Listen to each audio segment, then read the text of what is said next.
चल ठीक है, बैठ जाओ। तो एक बार कल की क्लास का रिवीजन कर लेते हैं, क्या क्या किया था हमने। सबसे पहले तो ये स्क्वायर्स क्यूब्स वाला था, तूने याद किया नहीं अभी तक।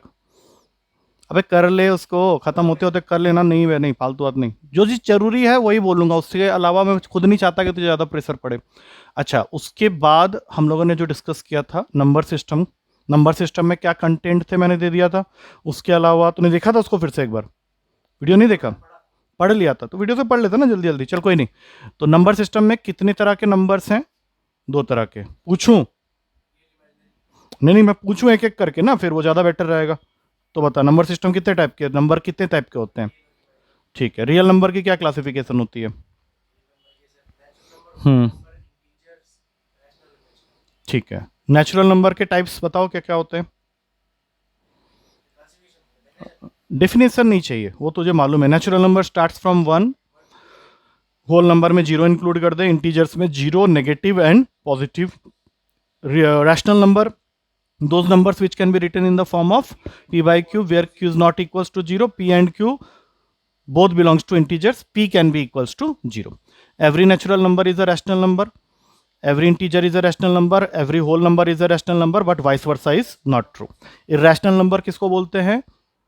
जिसको हम लोग नॉन टर्मिनेटिंग, नॉन रिपीटिंग, ठीक है, जिसको हम p by q के फॉर्म में नहीं लिख पाते हैं। अच्छा, उसके बाद हमने नेचुरल नंबर के क्लासिफिकेशंस पढ़े थे, जो कि टोटल कितने टाइप्स के होते हैं ये बताओ? 9 टाइप्स के। बताओ एक एक करके क्या क्या होते हैं। बोल बोल।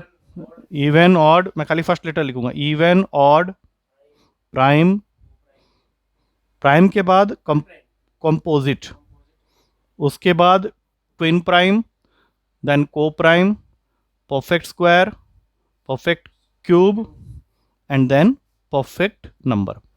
परफेक्ट नंबर एक बार याद दिलाओ क्या होता है?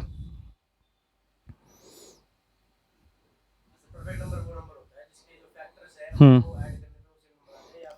अगर फैक्टर के अलावा उस नंबर को छोड़ के जो फैक्टर्स है अगर उनको ऐड करें तो नंबर आ जाए, और अगर उस नंबर को भी ऐड कर दें तो जो भी आंसर आएगा वो डबल हो जाएगा। परफेक्ट स्क्वायर और परफेक्ट क्यूब के लिए तो वही है, स्क्वायर्स और क्यूब्स याद करने पड़ेंगे। परफेक्ट स्क्वायर के नीचे दो इंपॉर्टेंट पॉइंट्स बताए थे मैंने, वो याद दिला दो। दो इंपॉर्टेंट पॉइंट्स अलग से लिखवाए थे कि भाई ये दोनों याद कर ले, ये जरूरी है, इससे क्वेश्चन आते हैं। Revision is a must. आज की क्लास में छोड़ दे रहा हूँ, अगली क्लास से गाली दूंगा, ठीक है ना। परफेक्ट स्क्वायर के नीचे मैंने जो दो पॉइंट्स लिखवाए थे उनमें से पहला पॉइंट था कि any perfect square number can not have 2, 3, 7 और 8 एट इट्स यूनिट्स प्लेस। और सेकंड पॉइंट था कि perfect square number can not have odd number of zeros in it. हुआ था ये बात, बोलते ही याद आ गया होगा। अच्छा, को प्राइम और ट्विन प्राइम का तो मुझे एग्जांपल दे दे, डेफिनेशन बताने की जरूरत नहीं है। Give one example of twin prime. ठीक, 51, 53 कैसे होगा? 51 इज अ प्राइम नंबर, ये नहीं होता है प्राइम नंबर। 51 प्राइम नंबर होता ही नहीं है। नहीं, 51 प्राइम होता ही नहीं है ना वो, तो उसको कैसे हम लोग ट्विन प्राइम में डालेंगे? ट्विन प्राइम का कंडीशन है कि both the numbers must be prime and there is a difference of 2 between them, और you can say there must be a composite number between them. 17 और 19 हो जाएगा। अच्छा, को प्राइम में क्या क्या हो सकता है? को प्राइम अगर दिया हो तो कैसे आइडेंटिफाई करेंगे कि दीज टू नंबर्स आर को प्राइम? जैसे फॉर एग्जांपल मैंने एक लिख दिया 26 और एक लिख दिया 52, क्या ये को प्राइम है? अब देख, यही तो बात है ना, पढ़ना पड़ेगा भाई, ऐसे खाली क्लास अटेंड करने से घंटा नहीं होना कुछ। 26 और 52 को प्राइम नहीं है, क्योंकि इनका HCF जो है वो 26 है। मैंने यहाँ पे हाईलाइट की थी 3 बातें। हाँ, दोनों प्राइम हो सकते हैं लेकिन HCF 1 होना चाहिए। एक प्राइम एक कंपोजिट हो सकता है लेकिन HCF 1 होना चाहिए। दोनों कंपोजिट हो सकते हैं लेकिन HCF 1 होना चाहिए। अब जैसे मैं 26 के साथ में यहां पे अगर लिख देता 87, ना तो 26 प्राइम नंबर है ना ही 87 प्राइम नंबर है, लेकिन अगर मैं दोनों को देखूं तो दोनों ही कंपोजिट नंबर है, लेकिन मैं इनको को प्राइम बोलूंगा क्योंकि इनका जो HCF है वो 1 है। उनका कोई ऐसा टेबल में कोई नंबर नहीं है जो दोनों को उड़ाता है एक्सेप्ट 1, तो उनको हम लोग को प्राइम बोलते हैं। अब मान ले मैंने एक ले लिया 13 और एक ले लिया 19, गैप बढ़ा दिया मैंने, तो दोनों प्राइम है लेकिन दोनों के बीच का गैप 2 नहीं है, तो ये किस में चले जाएगा? को प्राइम में। अच्छा, एक ले लिया 13 दैट इज प्राइम और एक ले लिया 25 दैट इज कंपोजिट। हाँ, तो 13 प्राइम है, 25 कंपोजिट है, लेकिन इसके बावजूद इसको हम लोग को प्राइम बोल रहे हैं बिकॉज इनका HCF 1 है। क्लियर होनी चाहिए बिल्कुल। ट्विन प्राइम गया, को प्राइम गया, परफेक्ट नंबर वही गया। इवन ऑड, इवन का डेफिनेशन चेंज करवाया था, क्या बोला था कल तक? तो तेरा यूनिट्स प्लेस में क्या होना चाहिए, और 0 0। और ऑड के लिए 1 3 5 7 and 9। How many prime numbers are there between, between नहीं, फ्रॉम 1 to 100 कल? हाँ, कितने हो जाएंगे?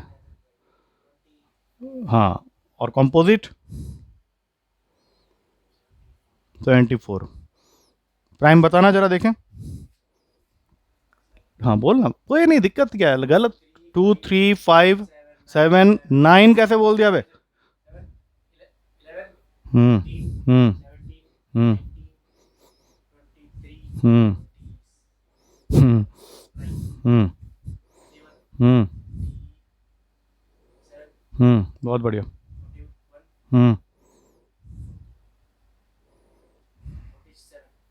43 कौन बोलेगा?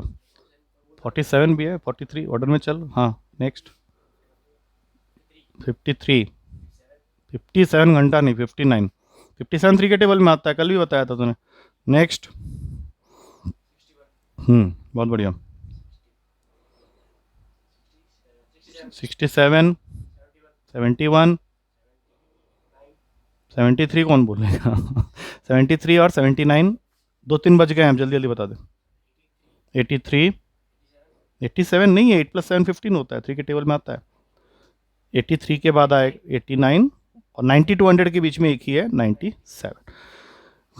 हर दिन देखेगा ना एक बार तो याद हो जाएगा, बाद में तुझे आराम से बोल जाएगा। तो कुछ भी नहीं रखा तो खुद ही सोच, तो यहाँ तक बोल गया था बढ़िया से, यहाँ तक ठीक बोला था, उसके बाद तूने यहाँ से गड़बड़ स्टार्ट कर दिया। तूने वहाँ डिविजिबिलिटी भी कल पढ़ा था कल की क्लास में। अब आ जाओ नेक्स्ट, डिविजिबिलिटी। 2 से डिविजिबल होने के लिए क्या बताया था? 0 2 4 6 8। 3 के लिए अगला आ गया क्या? Sum of the digits must be 3। 9 के लिए भी सेम होगा। 4 के लिए last 2 digits must B divisible bye 4, मतलब इन टोटल लास्ट का 3। और 5 के लिए यूनिट्स प्लेस शुड बी 0 और 5। 6 के लिए it should be divisible by both 2 and 3 because 6 is equals to 2 into 3। 7 का कुछ एक तरीका बताया था, याद है कुछ? जैसे मान ले 1873 मैंने दिया, इसको हटाया, यूनिट्स प्लेस को मल्टीप्लाई किया 2 से, आ गया 6। 187 को 6 से माइनस किया, अभी नहीं पता चल रहा है, तो एक बार और इसको अलग करके इंटू 2, 18 - 2 16। ये बिल्कुल नहीं होगा, ठीक है ना? इस तरह से कभी जरूरत पड़ जाए तो कर सकते हैं। 10 का सबको मालूम है। 11 के लिए क्या बताया था? अल्टरनेट प्लेसेस या इवन प्लेसेस बोल सकते हैं। Sum of the digits at even places, difference sum of the digits at odd. या तो 0 आना चाहिए या फिर 11 के टेबल का कोई नंबर आना चाहिए, जरूरी नहीं 11 है। 11 का फैक्टर, 11 का मल्टीपल बोल, multiple, there is a difference. Unit digit concept, last concept जो हमने कल डिस्कस किया था, वो तो याद है? बोल क्या होता है? फर्स्ट 2 फॉर्मूला ही बता दे खाली, जिसे हम लोग डिसाइड। हाँ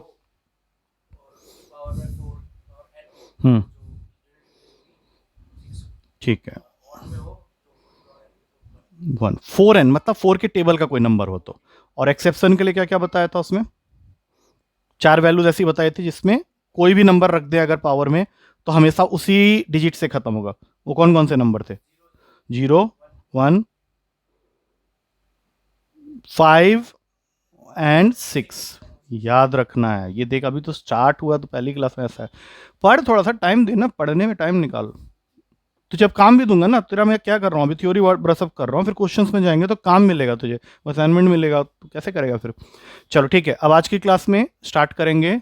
अगला कंसेप्ट है हमारा डिवीजन एल्गोरिथम। डिविजिबिलिटी तो पढ़ लिया, डिवीजन एल्गोरिथम।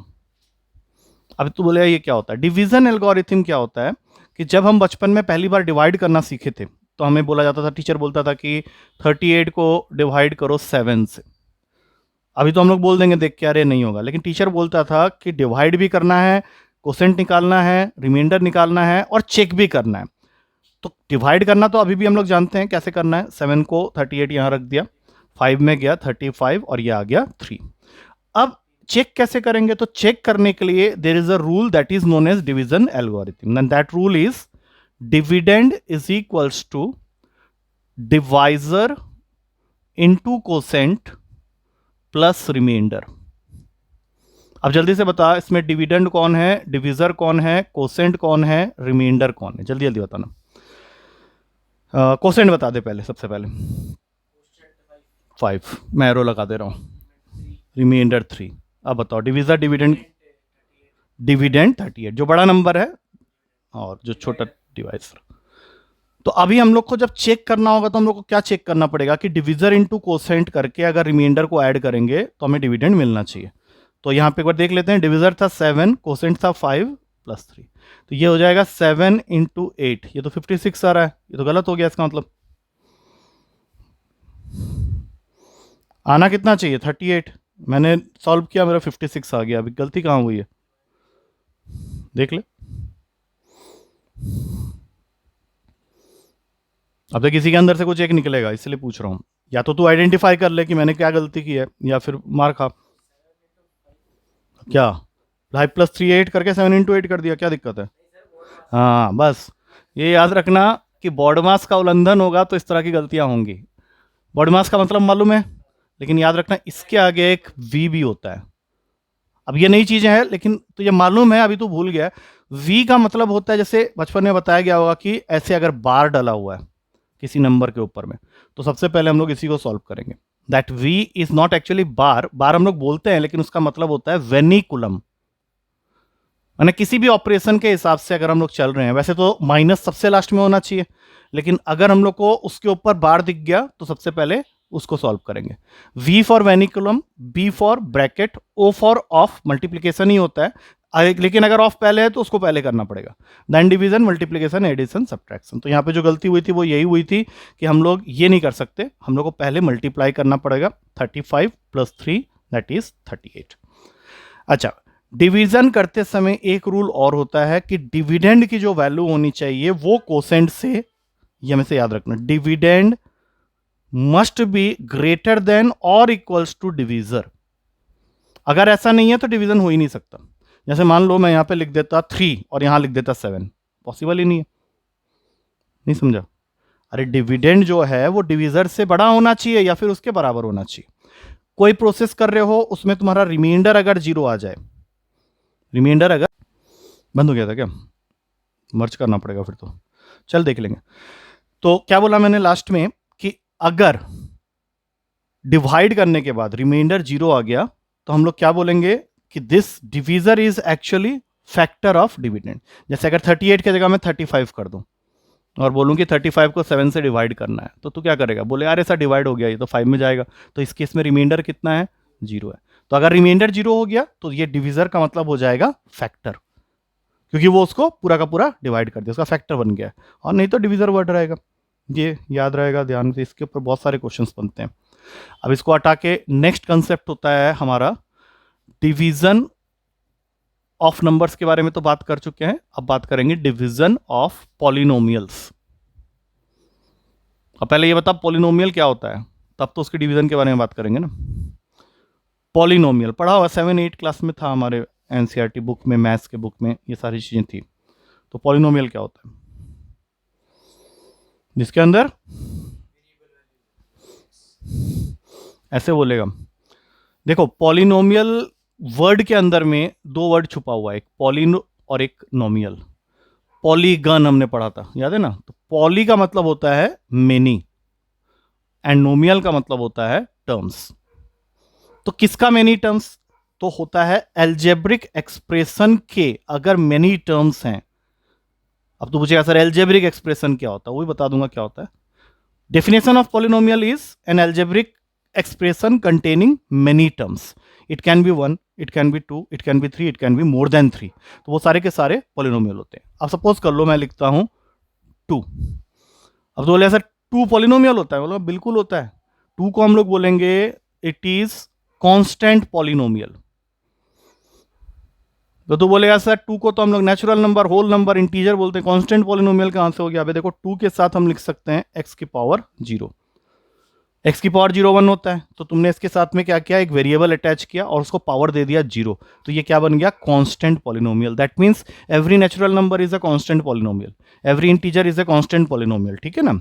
अब सपोज कर लो इसको हटा के मैं खाली लिख देता हूं 2x, तो 2 होता है मेरा कांस्टेंट और x होता है मेरा वेरिएबल, और ये दोनों जब मल्टीप्लाई हो गए एक साथ तो ये बन जाता है एक टर्म। तो मैं कह सकता हूं कि ये मेरा एक एल्जेब्रिक एक्सप्रेशन है जिसका सिर्फ और सिर्फ एक टर्म है, तो फिर ये क्या बन जाएगा, मोनोमियल। अब इसी के अंदर मान लो मैंने लिख दिया 2x प्लस 3y। अब 2 कांस्टेंट है, x वेरिएबल है, यहां 3 कांस्टेंट है, y वेरिएबल है, दोनों मल्टीप्लाई हो गए, बाइनोमियल बन गया। फिर इसी तरह से 5z लगा देंगे उसके साथ में, मान लो 2x plus 3y minus 5z कर दिया, तो ये ट्राइनोमियल बन गया। लेकिन इसमें मैंने क्या किया है, वेरिएबल्स बदल दिए, आगे जाके कुछ और भी लगा दूंगा तो वो वेरिएबल क्या हो रहा है, बार बार चेंज हो रहा है। हम लोग को डील करना है ऐसे पॉलिनोमियल के साथ जिनके अंदर वेरिएबल सेम होना चाहिए। वो तुमको बोलेगा a polynomial of variable x, तो तुम उसको कैसे लिखोगे, देखो सबसे पहले एफ ऑफ एक्स, ये होगा a0 x to the power of 0, a1 x to the power of 1, a2 x to the power of 2, a3 x to the power of 3, और ये कंटिन्यू रहेगा up to an x to the power of n। ये होता है किसी भी polynomial of variable x को लिखने का स्टैंडर्ड फॉर्म। अब सपोज कर मैं यहां पे लिखता हूं 2x, अब यहां x की पावर क्या है, 1, तो इसको हम लोग बोलेंगे it is my linear polynomial. अब लीनियर तो पढ़ा ही होगा, लीनियर पॉलिनोमियल का मतलब है एक ऐसा पॉलिनोमियल जिसमें वेरिएबल का जो पावर है वो 1 है। अब इसका नेक्स्ट है 2x square plus 5x plus 3। अब ये क्या बन गया, इसका डिग्री। डिग्री किसको बोलते हैं, highest power of the variable, तो ये क्या है इस बार 2, क्या बोलेंगे इसको, क्वाड्रेटिक पॉलिनोमियल। यहां पे हम लोग कुछ एक और चीज सीखते जा रहे हैं, जैसे कोई भी लीनियर पॉलिनोमियल है तो उसका स्टैंडर्ड फॉर्म होता है ax प्लस बी, क्वाड्रेटिक होगा तो ये बन जाएगा ax square plus b x plus c. इसको जरा यहां से मैच करते हुए जा, ax प्लस बी, ये b जो लिख रहे हैं कांस्टेंट है वो इसके लिए। उसके बाद अगर मैंने यहां तक का टर्म ले लिया है तो फिर वो क्या बन गया, क्वाड्रेटिक।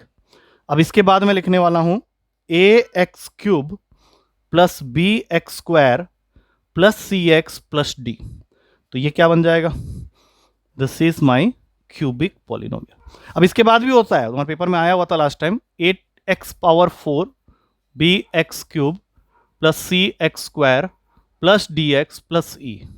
अब ये क्या बन गया, इसको हम लोग बोलेंगे, इसका पावर है 4, डिग्री है 4, तो इसको बोलते हैं बाई क्वाड्रेटिक पॉलिनोमियल। हाँ, वो इसके ऊपर भी दे सकता है और नाम जानने की जरूरत नहीं है, बस तुम ये जान लो कि किसी भी पॉलिनोमियल के डिग्री के हिसाब से जो क्लासिफिकेशन होती है that is linear, quadratic, cubic, by quadratic. Degree क्या होता है, highest power of the variable. और ये हमेशा याद रखना, तुम्हारे पेपर में एक बार क्वेश्चन आया था इस तरह का कि which one of the following is not a polynomial, तो उसको कैसे पता करेंगे, तो कभी भी अगर तुम्हारा कोई वेरिएबल का पावर फ्रैक्शन में है या फिर नेगेटिव में है तो समझ जाओ कि वो पॉलिनोमियल नहीं हो सकता। 4 ऑप्शन दे दिया, पूछा कि इसमें से कौन सा वाला पॉलिनोमियल नहीं है, तो क्या देखोगे, अगर किसी के पावर में, वेरिएबल के पावर में फ्रैक्शनल वैल्यू है पी बाई क्यू के फॉर्म में या नेगेटिव वैल्यू है तो फिर वो पॉलिनोमियल नहीं होगा, बाकी सब पॉलिनोमियल। इसमें जो जो लिखना है एक बार बढ़िया से नोट डाउन कर लो, क्योंकि ये पेज थोड़ा सा इंपॉर्टेंट, अभी तक तो मैंने नहीं बोला था लिखने के लिए, बट यहाँ पे थोड़ा सा इंपॉर्टेंट है ये सब चीजें।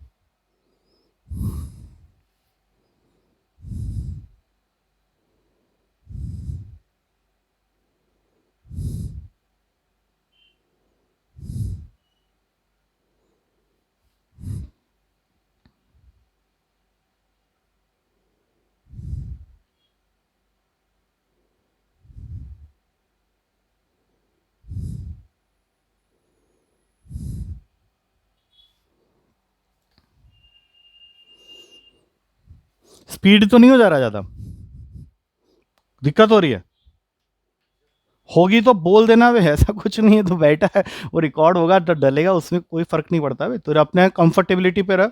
मैं थोड़ा और स्लो कर सकता हूँ, डू यू नीड दैट, मैं कर सकता हूँ स्लो, ठीक है, पढ़ाने में मैं और ज़्यादा स्लो करूँगा ना, तो वही है। मैं एक्चुअली थ्योरी वाइंड अप करना चाह रहा हूँ, मैं तुझे क्वेश्चंस दिखाऊंगा, मुझे ये थ्योरी कराने में उतना मज़ा नहीं आता है।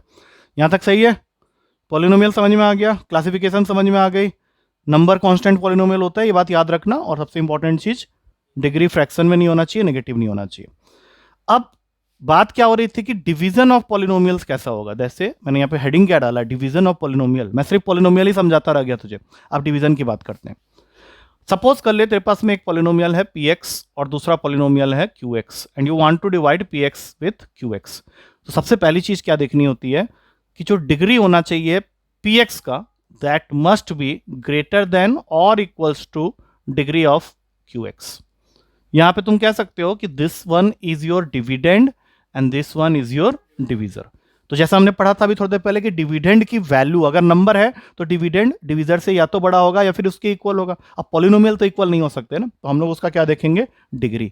अगर डिविडेंड का डिग्री डिवीजर के डिग्री से बड़ा है या फिर उसके बराबर है तभी डिवीजन होगा, अदरवाइज नहीं होगा। फॉर एग्जाम्पल मान लो मैं यहाँ पे एक px पॉलिनोमियल ले लेता हूं, 3x cube minus 2x square plus 5x minus 1, और qx को देता हूं 2x प्लस 3। तो बताओ क्या ये डिवीजन पॉसिबल है, हाँ या ना? क्या है डिग्री इसकी? 3, इसकी आराम से हो जाएगा। मान ले मैं यहाँ 2 भी कर दूं तब भी हो जाएगा, मान ले मैं यहाँ पे 3 भी कर दूं तब भी हो जाएगा। लेकिन करेगा कैसे? तो एक तरीका तो वो होता है जैसे हम लोग बचपन में करते थे, ऐसे डिवाइड करके, वो नहीं करना, वो नहीं करना है एक्चुअली। अब हम लोग जा रहे हैं उस पार्टिकुलर कंसेप्ट के अंदर जिसके बारे में मैंने कल बताया था, खाली हेडिंग दी थी, that is known as remainder and factor theorem. Important, remainder and factor theorem, class 9th में पढ़े थे हम लोग इसके बारे में। बहुत सिंपल सी थ्योरी है और क्वेश्चन आते हैं, इसलिए फायदे में रहेगा, इसको सीख जाए एक बार, कुछ नहीं है, बहुत सिंपल सी बात है।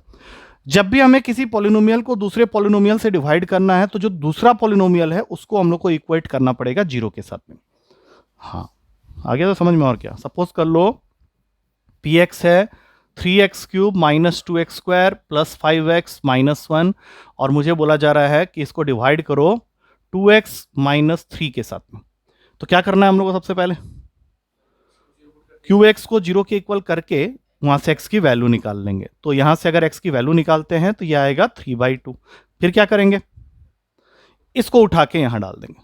अब यहां जब तुम डालोगे तो दो पॉसिबिलिटी है, या तो x के जगह 3/2 पुट करने पे ये पूरा पॉलिनोमियल जीरो हो जाएगा, या फिर नहीं भी हो सकता है। नहीं भी हुआ तो क्या क्या पॉसिबिलिटी है, या तो पॉजिटिव नंबर आ जाएगा या फिर नेगेटिव नंबर आ जाएगा। तो अगर फर्स्ट केस है तो फिर मैं सीधा कंक्लूड करूंगा कि 2x minus 3 is a factor of px। ये तो समझ में आ रही है बात? लेकिन अगर नहीं आया तो फिर जो नंबर यहां पे आए हैं they are the remainders, and hence 2x minus 3 is not a factor of px। तो फर्स्ट केस में जहां तुमने फैक्टर प्रूफ कर दिया है तो वो बन गया फैक्टर थ्योरम, जहां नंबर आ गया तो वो रिमाइंडर थ्योरम। बस इतना सा चीज ध्यान में रहेगा। क्लियर है ना ये चीज? दूं एक क्वेश्चन, देखते हैं। पेपर का क्वेश्चन है तुम्हारा, x के पावर में 40 प्लस 2 को अगर मैं डिवाइड करता हूं x to the power of 4 plus 1 से, तो what is the remainder?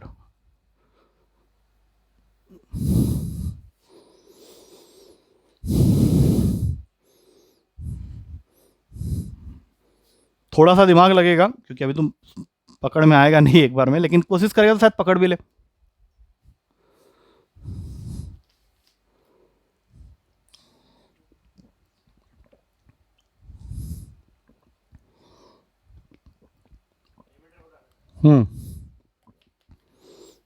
Divide ये होगा नहीं, तुझे ही पता है, रिमाइंडर तो आना ही आना है ना, 2 आएगा।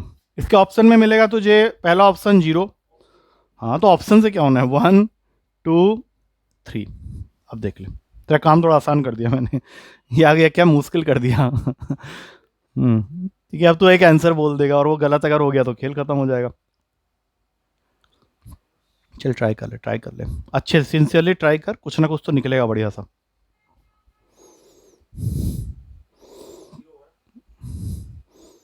चल छोड़ दे, तूने 0 बोला है, लेट्स सी 0 है या नहीं।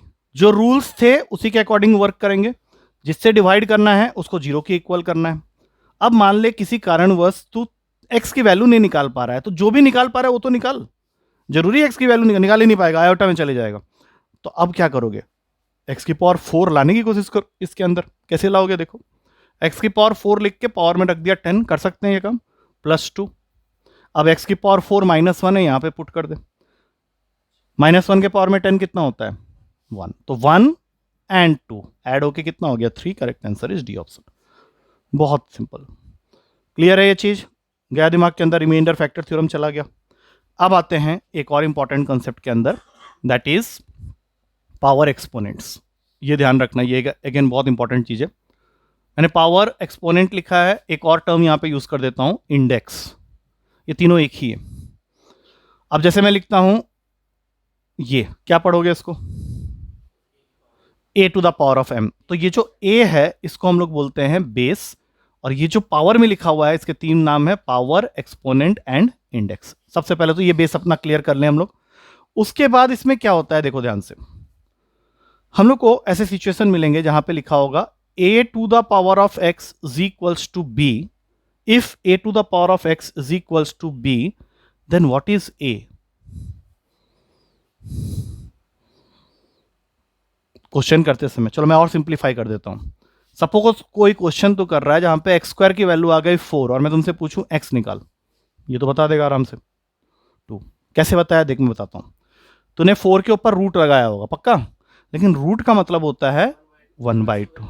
हाँ, मतलब होता क्या है कि जब कोई पावर एक साइड से दूसरे साइड जाता है तो वो रेसिप्रोकल बन जाता है। तो अगर मैं यहां से तेरे से a की वैल्यू पूछ रहा हूं तो ये बन जाएगा b के पावर में 1/x, और इसको हम लोग क्या बोलेंगे, जैसे उसको तो स्क्वायर रूट ऑफ 4 बोल रहे हैं, इसको बोलेंगे xth root of b, xth root of b। 1/x लिखा हुआ है, 1/m लिखा है, कुछ भी लिखा है, तो नीचे वाले को बोलेंगे हमेशा एक्सेथ रूट ऑफ b। ये सब चीजों को थोड़ा ध्यान में रख, क्योंकि इसी के अंदर से भी 2-3 चीजें और निकलेंगी। रूट ऑफ बी, कई बार ऑप्शन में ऐसे आंसर्स लिखे होते हैं एक्सेथ रूट ऑफ बी, बच्चा ये नहीं लिख पाता कि हुआ क्या उसके साथ। अब देख, a to the power of m is equals to b to the power of n है, वो चाहता है कि तू उसको a और b दोनों की वैल्यू बता। अब देखो इसको पूरा कंप्लीट करेंगे, b की पावर n/m, नो प्रॉब्लम, इसको हम लोग लिख सकते हैं b की पावर n और पूरे के पावर में 1/m। तो इसका एक और मतलब क्या हो जाएगा, b की पावर n और यहां पे लिख देते हैं m। तो इसको क्या पढ़ने वाले हो बोलो, जैसे अभी पिछले वाले को बताया था, अगर तुमने रूट का साइन बना के यहां m लिख दिया तो इसका मतलब है इसको पढ़ोगे mth root of b to the power of n। आ रही बात समझ में, तो बस दूसरा वाला अपने आप कर लेंगे। अब बताओ b की वैल्यू,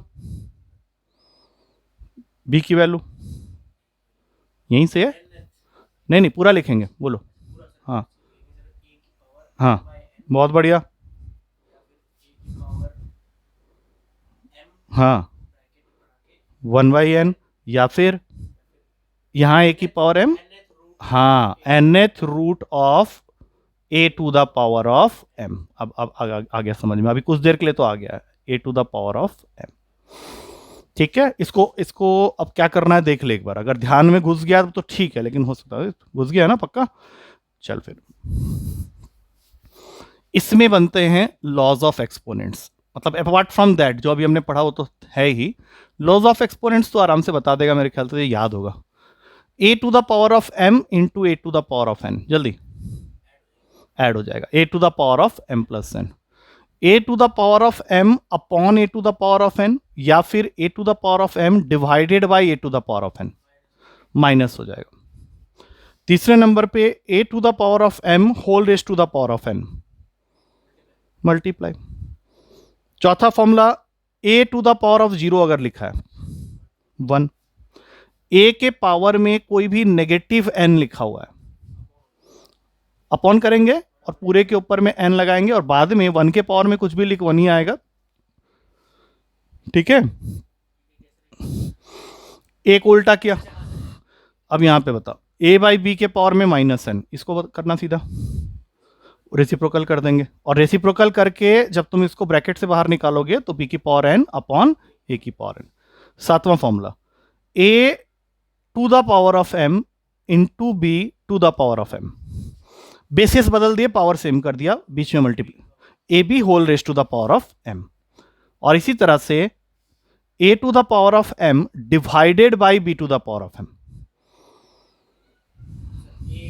हाँ, a by b whole raise to the power of m।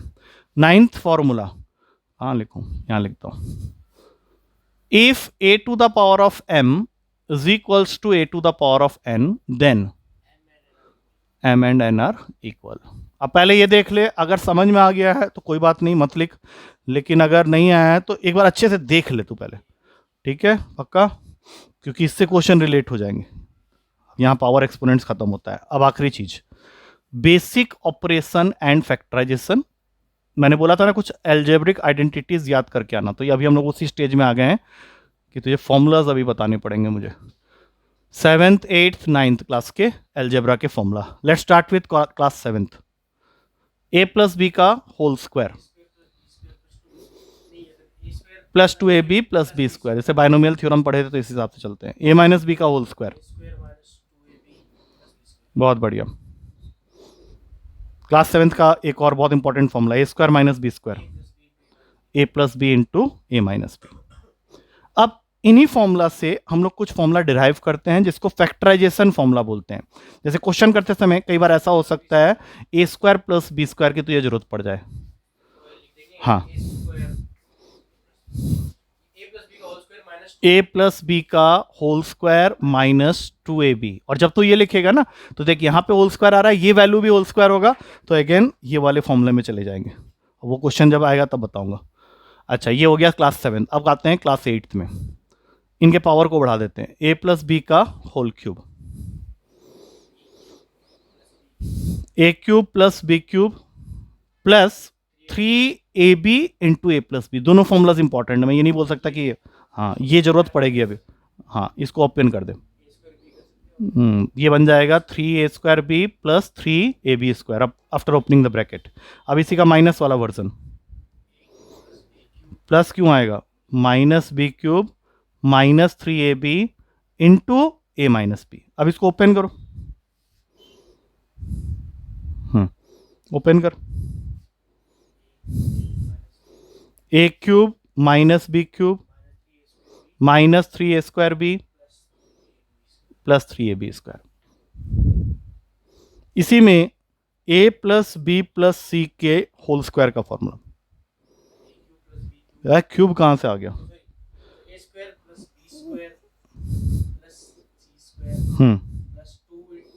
Multiplied with A B plus B C plus C A, और इसी का expanded version A square plus B square plus C square plus 2ab plus 2bc plus 2c।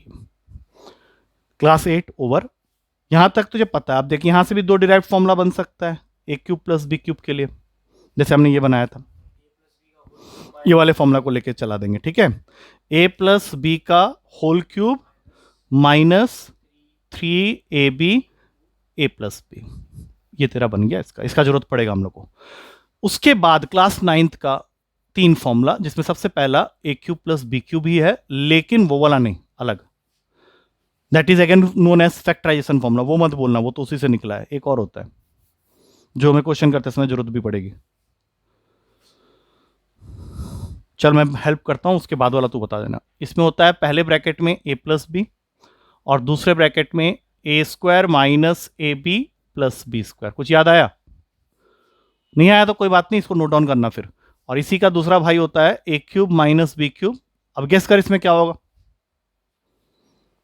इसके pattern को देख के समझने की कोशिश कर, क्योंकि उसी से तो निकलेगा।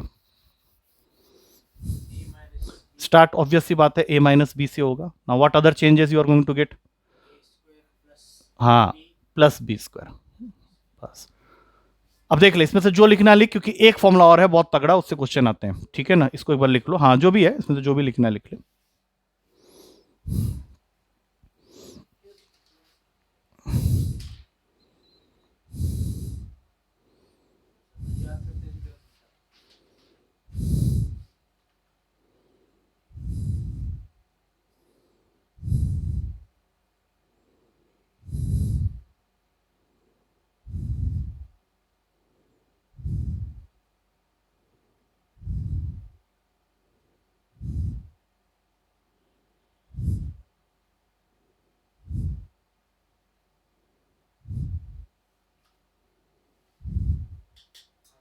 हो गया? चल, याद हो रहा है ना साथ में? क्योंकि अब इसके बाद सीधा क्वेश्चंस हैं, उसके बाद ये थ्योरी प्योरी अभी जैसे कंफर्टेबल जोन में हो अभी नहीं रहोगे। चल, अब इसके बाद बहुत इंपॉर्टेंट फॉर्मूला है क्लास 9 का ये वाला, अब ये देखे हो कि नहीं पहले देख लो। A cube plus B cube plus C cube minus 3 ABC का, क्लास 9। ए बी सी या A plus B plus C? हाँ ठीक है, गुड। बस इतना ही याद, इससे क्या होगा। उसके बाद जो होता है वो मैं बताता हूँ, देखो इसको जरूर लिख लेना। A square plus B square plus C square minus A B minus B C minus C A. अब इसको ध्यान से देखो, इसका एप्लीकेशन पहले समझ लेते हैं कि क्यों याद करना पड़ रहा है ये। कल को ऐसा क्वेश्चन आएगा तेरे पास में, 17 का क्यूब प्लस माइनस 12 का क्यूब प्लस माइनस 5 का क्यूब। तो इसके क्यूब निकालने मत बैठ जाना। इसमें सबसे पहले एक चीज देख, ये तेरा ए है, ये तेरा बी है और ये तेरा सी है। तो क्या ए प्लस बी प्लस सी 0 के इक्वल हो रहा है? देखो जरा ध्यान से। हाँ, तो अब सोचो इस फॉर्मूला के अंदर अगर मैं ए प्लस बी प्लस सी को 0 कर देता हूं, क्या 0 आ जाएगा? देखो ए प्लस बी प्लस सी को जब 0 करोगे इस फॉर्मूला, हाँ, किसकी वैल्यू? हाँ, बस इस बात को याद रखना कि कभी भी तीन वैल्यूज के क्यूब का सम करना है तो सबसे पहले वो जो तीन वैल्यूज हैं उनको ऐड करके देख लो। Most of the time 99% time that will give you 0। तो A cube plus B cube plus C cube की वैल्यू हो जाएगी 3ABC। तो इस क्वेश्चन को करने के लिए क्यूब निकालने की जरूरत नहीं है, तुमने ए प्लस बी प्लस सी देख ही लिया। 17 प्लस माइनस 12 प्लस माइनस 5, ये क्या हो जाएगा? 0 हो जाएगा। तो इसकी एंटायर वैल्यू क्या हो गई? 3 into A, that is 17 into minus 12 into minus 5।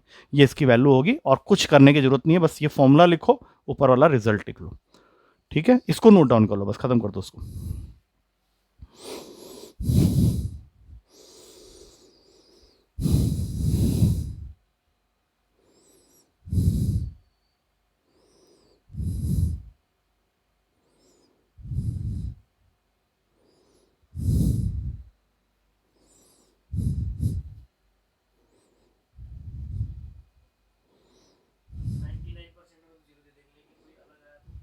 तो उसमें हमें थोड़ा सा मॉडिफिकेशन करना पड़ेगा, मतलब क्वेश्चन का फॉर्मेट अलग होगा।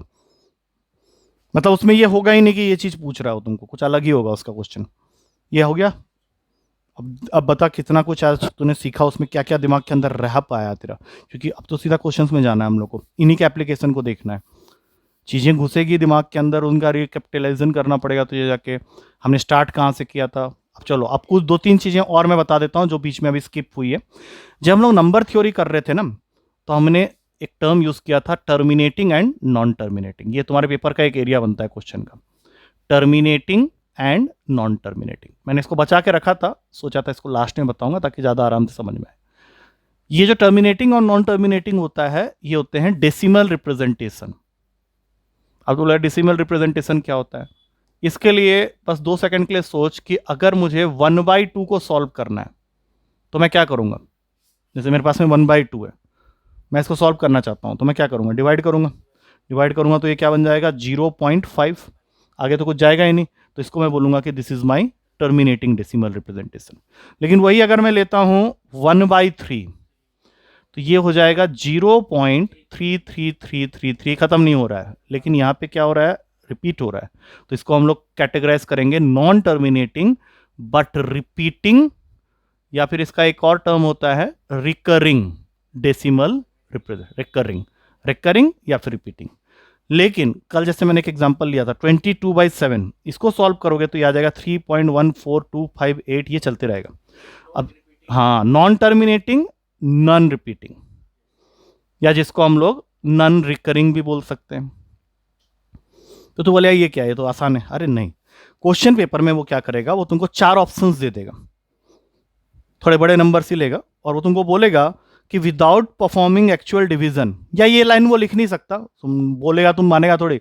वो बोलेगा विच one of the following will give you terminating या फिर non terminating decimal representation. 4 option के साथ आया। अब अगर कुछ नहीं मालूम तो फिर तो डिवाइड ही कर, वो बोरिंग है। लेकिन उसके लिए क्या रूल फॉलो करना है, ध्यान से सुनो। कोई भी क्वेश्चन अगर मिलता है P/Q के फॉर्म में, तेरा क्वेश्चन क्या है एग्जामिनर का, कि उसको बिना डिवाइड किए तो बता सके कि ये टर्मिनेट होगा या नहीं होगा। तो उसके लिए स्टेप नंबर 1, ये P/Q लोएस्ट फॉर्म में होना चाहिए। लोएस्ट फॉर्म का यहाँ पे क्या मतलब है, जैसे मैं मान ले लिख देता हूँ 14/28, क्या ये लोएस्ट फॉर्म में है? नहीं है, तो इसको काटेंगे पहले। ये तो मैंने बहुत छोटा एग्जांपल लिया, हार्ड एग्जांपल होगा। तो पहला स्टेप क्या है, लोएस्ट फॉर्म में करना है। उसके बाद पी से कोई काम नहीं है, क्यू की वैल्यू को देखेंगे। अगर इसको मैं 2 की पावर m इंटू 5 की पावर n के फॉर्म में एक्सप्रेस कर सकूं, where m and n both belongs to integers, तब मैं कह सकता हूं कि ये टर्मिनेटिंग डेसिमल रिप्रेजेंटेशन। हाँ, 2 और 5 के मल्टीपल के फॉर्म में, जिसमें m और n क्या है, इंटीजर्स। मतलब कभी ऐसा हो सकता है कि 2 के पावर में ही वैल्यू है, 5 के पावर में नहीं है, तो हम लोग 5 के पावर में 0 तो लगा सकते हैं, लेकिन रूल ये है कि इसको छोड़ के और कोई नंबर नहीं होना चाहिए।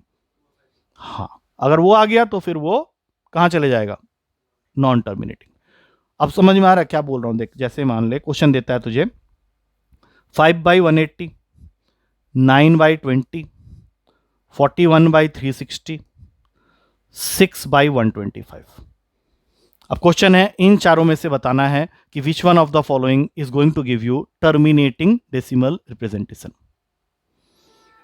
एक एक करके नहीं, सबसे पहला स्टेप क्या है, लोएस्ट फॉर्म में देखो 5/180 लोएस्ट फॉर्म में नहीं है, तो इसको तुम लिखोगे 1/36। ये करना पड़ेगा जल्दी से। अब 36 6 का स्क्वायर होता है, मतलब 36 को तू लिख सकता है 2 का स्क्वायर इंटू 3 का स्क्वायर। अब रूल के हिसाब से क्या होना चाहिए था, 2 स्क्वायर है, एक 5 तो लगा दे यहाँ पे, 5 की पावर 0, प्रॉब्लम इससे है ही नहीं।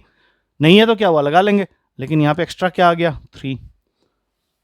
अब 3 है तो फिर ये टर्मिनेटिंग नहीं होगा, हमें टर्मिनेटिंग चाहिए। अब नेक्स्ट एग्जांपल में आ जा, 9/20 है, लोएस्ट फॉर्म में है या नहीं पहले देख ले, है। 20 को क्या लिख सकते हैं, 2 का स्क्वायर इंटू 5, हो गया, काम बन गया, ये है टर्मिनेटिंग। एक स्टेप और आगे चले जा, 41/360, क्या नहीं है, लोएस्ट फॉर्म में है या नहीं पहले बता। अरे 41 प्राइम नंबर है, लोएस्ट फॉर्म में है ये।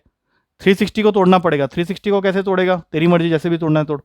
2 180, 180 तूने भी जस्ट तोड़ा था, 36 आया था, तो इसके अंदर तो 3 आएगा ना, फिर तो ये भी नहीं होगा। अब बच्चा 6/125। जो बढ़िया बच्चा होगा पहले ही देख के बता देगा कि यही आंसर है। अभी फिलहाल 2 आंसर आ गए हैं क्योंकि मैंने एग्जाम्पल वैसे लिया है। तो 6/125 में कैसे श्योर हो गया, पहली चीज तो ये लोएस्ट फॉर्म में थी, 6 को कुछ मत कर, 125 5 का क्यूब होता है, और साथ में 2 की पावर 0 लगा दे, तो ये भी टर्मिनेटिंग हो गया। हाँ वो चलो, वो ऑप्शन में दिया होगा B and D, A and C, ऐसे करके भी ऑप्शन हो सकता है, जल्दी करना होगा।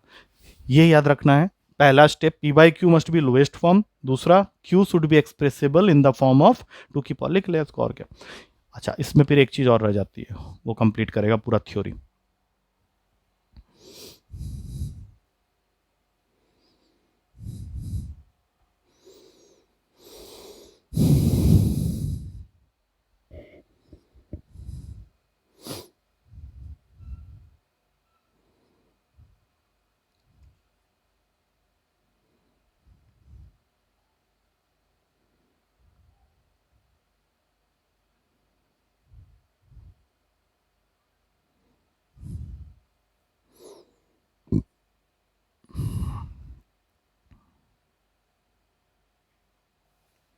डन। अब आ जाते हैं आखिरी चीज, ध्यान से देखना, तुम्हें नंबर दिया हुआ है 0.535353 डॉट डॉट डॉट। क्वेश्चन का हेडिंग है कि convert it in the form of P/Q, मतलब इसको रैशनल नंबर के फॉर्म में कन्वर्ट करना है। हमेशा याद रखना, those terminating decimal representation which are non terminating but repeating, they can be written in the form of P/Q। जो नॉन टर्मिनेटिंग नॉन रिपीटिंग है वो P/Q के फॉर्म में नहीं लिखे जा सकते। तो हमें तरीका पता होना चाहिए कि किस तरह से इसको हम लोग P/Q के फॉर्म में लिखेंगे। 2 तरीके बताऊंगा, शॉर्टकट प्लस मेथड, दोनों समझ के रख, क्योंकि शॉर्टकट आदमी कई बार भूल जाता है। स्टेप नंबर 1, जो भी वैल्यू दी हुई है उसको x के इक्वेट कर दे, 0.53 0.53 ऐसे चल रहा है। अब मुझे बता कितने डिजिट्स हैं जो रिपीट हो रहे हैं बार बार, 2, तो 100 से मल्टीप्लाई कर दे दोनों साइड। इसको तो कर दिया, 100x बन गया, यहां से 53 इधर आ जाएगा, बाकी सारे 53 इन्फानाइट तक हैं, वो सब वहीं बैठे रहेंगे। अब कर इनको सब्ट्रैक्ट, जैसे ही सब्ट्रैक्ट करेंगे ये गायब हो जाएगा, और यहां से आएगा 53 माइनस 0 53, 99x, तो हमारा x क्या हो गया, जिसकी वैल्यू 53/99। अब देख, मेथड बुरा नहीं है, बहुत बढ़िया मेथड है, लेकिन इसका शॉर्टकट क्या हो जाएगा, बहुत सिंपल है, 53 लिख दे, क्योंकि यही नंबर बार बार रिपीट हो रहा है। और कितने हैं डिजिट्स जो रिपीट हो रहे हैं, 2, तो 2 बार 9 लगा, खत्म कहानी। हाँ, हमेशा 9 ही लगाना है अब। हाँ हाँ, वो भी बढ़िया है। 0.324 324 324 324, बोल इसका आंसर जल्दी, शॉर्टकट से बता दे। पर पता है ये ऑप्शन में तुझे नहीं मिलेगा, अब फंस गया तो। हाँ, इसको काटना पड़ेगा। 3 के टेबल में काट सबसे पहले, 108, ये 333 और कटेगा। 3 के टेबल में और ट्राई मार ले, 36 111, अभी भी कटेगा 3 के टेबल में, हम लोग छोड़ नहीं सकते। 12/37, ये होगा ऑप्शन में। अब तुझे लगे गलत बता दिया सर ने, गलत नहीं बताया था, वो जब तक सिंप्लीफाई होगा करना पड़ेगा। तो यहाँ पे धोखा कहाँ हो सकता है, इस मेथड में तो यहाँ पे स्टकअप हो जाएगा, ऑप्शन वो आ गया। इस मेथड से करेगा तब भी यहाँ पे आके तुझे सिंप्लीफाई करना पड़ेगा। पिछले क्वेश्चन में हमें जरूरत नहीं पड़ी थी क्योंकि ये ऑलरेडी सिंप्लीफाइड फॉर्म में था, जहां जरूरत पड़ेगी वहां करना पड़ेगा। So this is type 1। ऐसे 2 टाइप और हैं इसके, वो कंप्लीट करेगा पूरे थ्योरी को। इसमें से जो लिखना है लिख आराम से बैठ के, और 2 टाइप और बताऊंगा इसके अंदर।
ठीक है, शॉर्टकट, अरे शॉर्टकट तो लिखना ही है भाई, उसको कैसे छोड़ दे रहा है।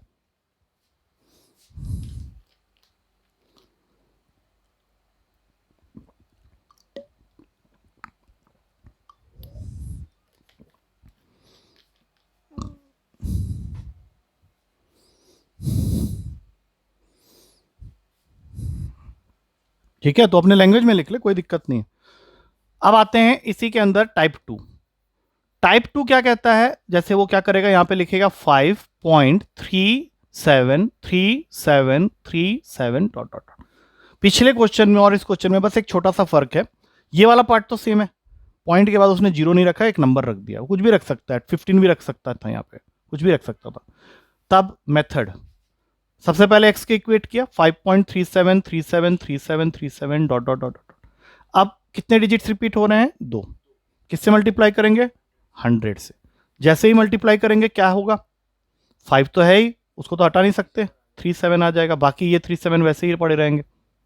अब इनको करो माइनस, ये गया कब, 537 माइनस 5 532, ये बन गया 99x। x की वैल्यू क्या आ गई, 532/99। अच्छा, चेक करते समय 11 मत भूल जाना, क्या पता 11 से कटता हो, हम लोग 3 में ही घुस हैं। 11 का क्या होता है, वैसे ये 11 से नहीं कट रहा है, पता चल रहा है, तो यही आंसर है। शॉर्टकट, शॉर्टकट क्या है, सिंपल है, जो भी नंबर है सब पूरा लिख दे, 537, उसमें से माइनस कर वो वाला हिस्सा जो डेसिमल के लेफ्ट हैंड साइड में 5, और 9 लगाने का प्रोसेस वही है, जितने डिजिट्स हैं उतने 9, 2 बार 9 लगाया, आंसर आ गया 532/99। अब सपोज कर ले क्वेश्चन है 12.375375 बताओ क्या आएगा, पूरा बता दे। अबे थक क्यों रहा है हाँ बोल, शॉर्टकट से कर ले, ये छोड़ दे तू, ये तुझे लिखने के लिए बाद में काम आएगा, अभी फिलहाल शॉर्टकट लगा दे। क्या करेंगे बता, पहले 12375 पहले लिख दिया, इसमें से माइनस किया 12, अब नीचे बता क्या होगा।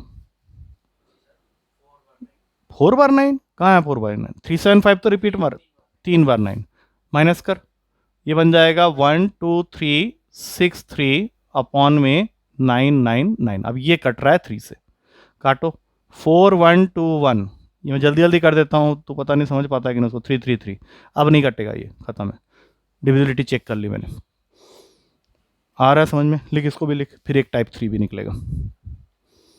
अब जो नहीं आ रहा है पूछ ले कि सर नहीं आया सर, एक बार और बता दो, लेकिन मुझे नहीं लगता ऐसा कुछ हुआ है। ठीक है, लिख। कैलकुलेशन फास्ट करना पड़ेगा उसका, और कोई तोड़ नहीं है उसका, मैं क्या बोलूं तुझे।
या चल रहा है ठीक।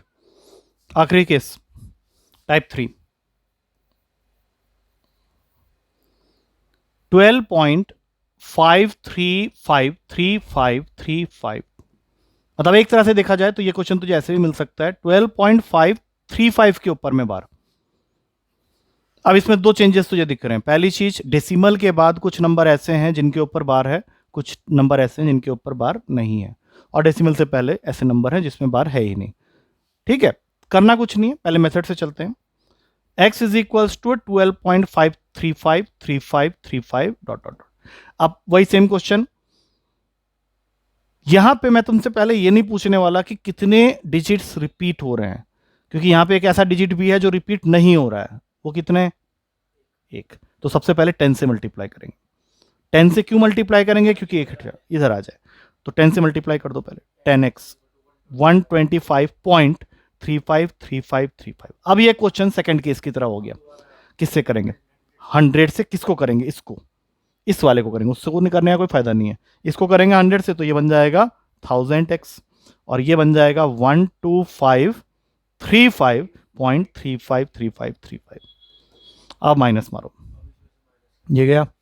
ये क्या बनेगा? 12410, और ये बन जाएगा फॉर अ चेंज 990x। इसका मतलब है जो फाइनल आंसर आया वो है 12410 अपॉन में 990, जिसमें से एक जीरो काट दो पहले। मेरे हिसाब से तो ये नहीं कटेगा फाइनल, यही आंसर है तुम्हारा 1241/99।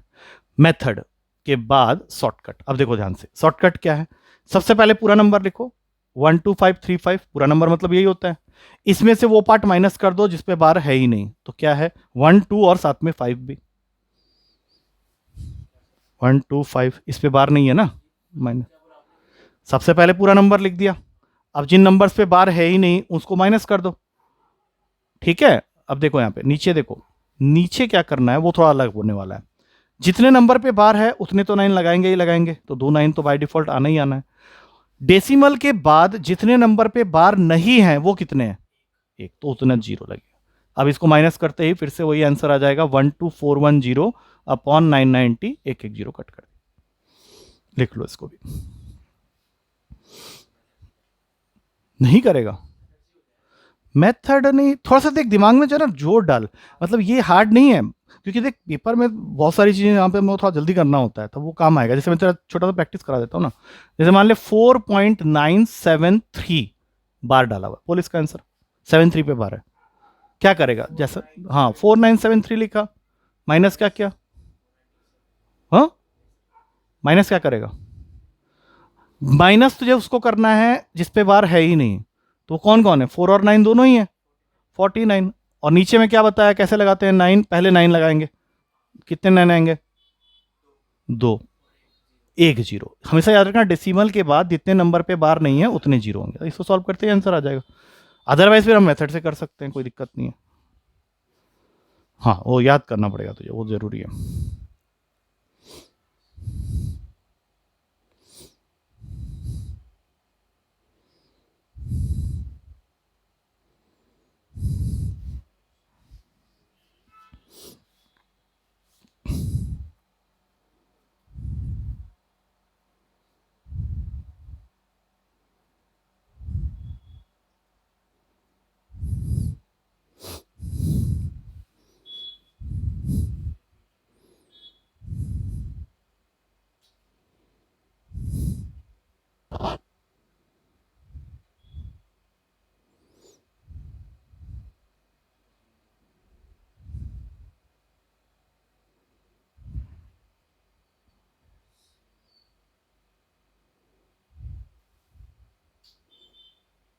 ठीक है, तो यहाँ पे ये मान ले कि तेरा जो थ्योरी पार्ट है ना वो यहाँ पे खत्म होता है, बट इससे ये नहीं कि थ्योरी खत्म हो गया पूरा। क्वेश्चंस जब हम लोग और करेंगे ना, इसमें शॉर्टकट फॉर्टकट भी बताऊंगा, तब वो भी एक तरह से थ्योरी ही है, उसके बाद कंप्लीटली क्वेश्चंस में आ जाएंगे। ठीक है, तो यहाँ पे इसको खत्म करते हैं। अच्छा एक चीज बता, यहाँ से चल इसको तो बंद कर दे, पहले पहले बंद कर, उसके बाद पूछता हूँ। इसको बंद कर दे, हो गया।